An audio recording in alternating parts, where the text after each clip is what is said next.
It was a crisp autumn morning at Harvard Law School, the kind of morning where the leaves crunched beneath expensive shoes and every brick of the centuries-old building seemed to hum with the echoes of history, and within those walls, where names like Kennedy, Roosevelt, and Obama were whispered with reverence, hundreds of students carried the weight of their ambition like armor, stepping into lecture halls with their chins high, briefcases in hand, and dreams of the Supreme Court burning behind their eyes. But amidst those polished suits and perfectly rehearsed smiles sat Elijah Brooks, a young black man whose presence alone drew stares. Not because he lacked confidence or intelligence, but because he wasn't supposed to be there, at least not in the eyes of many who still clung to unspoken prejudices that Harvard was reserved for a certain kind of elite. Yet Elijah's very existence in that lecture hall was defiance embodied, the culmination of years of sacrifice. The sleepless nights his mother had worked double shifts as a nurse to pay for his prep school tuition, the prayers whispered by his grandmother as she laid her weathered hands upon his forehead before exams, the countless hours Elijah had spent in community libraries under buzzing fluorescent lights devouring case law, political history, and philosophy, not because anyone told him he had to, but because he was determined to carve a place for himself in a world that often told him there wasn't one. And so, as he sat in the lecture hall with his neatly pressed shirt and second-hand blazer, notebook open, pen poised, heart beating with a steady rhythm of quiet resolve, he knew every second here was precious, every moment another brick in the legacy he was building for himself and for those who came after him. But what he didn't know yet was that this day, this lecture, would not only test his knowledge but his very dignity. For at the front of the room stood Professor Charles Whitmore, a man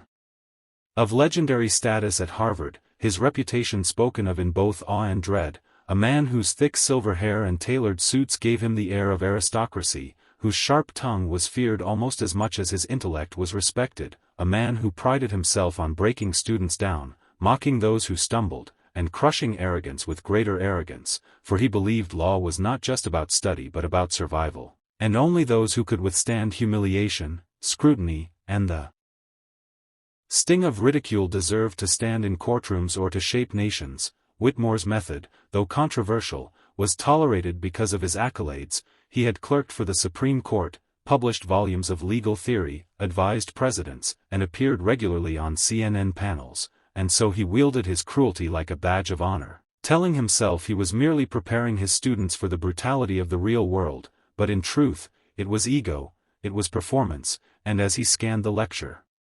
hall with piercing blue eyes, he searched for his next target, his next lesson, and they landed upon Elijah, who sat quietly, not shrinking, not posturing, just steady, his calm presence almost irritating to Whitmore, who had long grown used to students shifting nervously under his gaze. "Mr.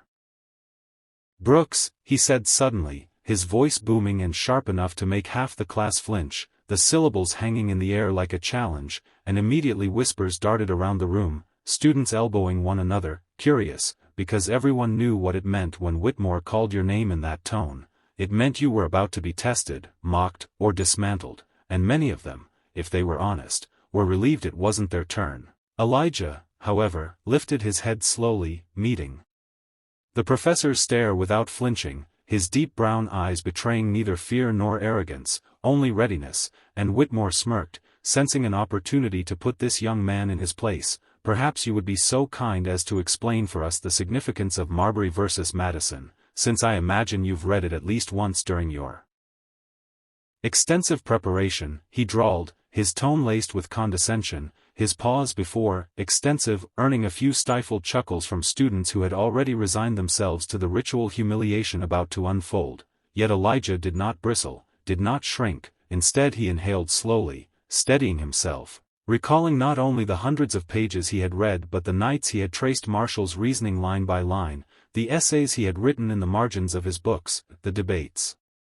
he had had with himself about whether judicial review was an act of principle or politics, and when he spoke, his voice was not rushed nor timid but firm, resonant, carrying across the room with an authority that made even those at the back straighten in their seats. Chief Justice John Marshall's ruling in Marbury versus Madison did more than settle a dispute over a commission. It established judicial review, which, in essence, gave the Supreme Court the power to strike down acts of Congress deemed unconstitutional, thereby cementing the judiciary as a co-equal branch of government. But what's often overlooked, he continued, his cadence deliberate, his words precise, is the political cunning behind it. Marshall knew he could not order Jefferson's administration to deliver Marbury's commission without risking defiance that would weaken the court, so instead he sacrificed Marbury's victory in order to secure the court's long-term authority. It was less about principle and more about consolidating power. Judicial review was born not out of moral clarity, but out of political calculation.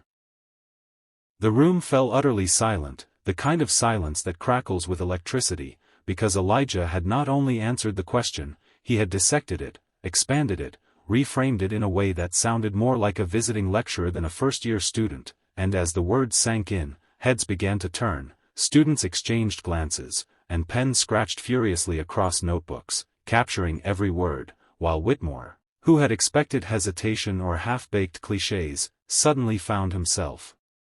momentarily stunned, his rehearsed smirk faltering. He cleared his throat, struggling to reclaim ground. An interesting interpretation, though perhaps an oversimplification, he began, but Elijah, still calm, still respectful, leaned slightly forward and said, with respect, "Sir, oversimplification is precisely what many legal texts, including your own, fall into when they present Marshall as a principled architect rather than a shrewd tactician. The law is not static. It's a living argument, and to study it without acknowledging the politics beneath it is to study it incompletely." The gasp that rippled through the hall was almost audible, some students biting back grins, others wide-eyed, because never before had anyone dared to challenge Whitmore so directly, let alone with such clarity and composure, and for a fleeting second the professor's face betrayed something it had not in years: uncertainty. His grip on the class, his aura of invincibility, had been punctured, and as the students, emboldened by Elijah's courage, began to clap softly, then louder, filling the hall with applause, Whitmore felt a rare sting of humiliation, the weight of irony pressing down on him, for in trying to use Elijah as a spectacle for mockery, he had instead become the spectacle himself, and in just 5 minutes the balance of power in the room had shifted irrevocably, respect flowing not to the podium but to the young black man in the second-hand blazer whose intelligence had dismantled arrogance with truth. And though Whitmore forced a tight smile and moved quickly to call on another student, inside he burned, because he knew what everyone else in that room knew, that Elijah Brooks was not someone to be underestimated, that brilliance could not be mocked into silence, and that history, once again, had been rewritten in the most unlikely of moments.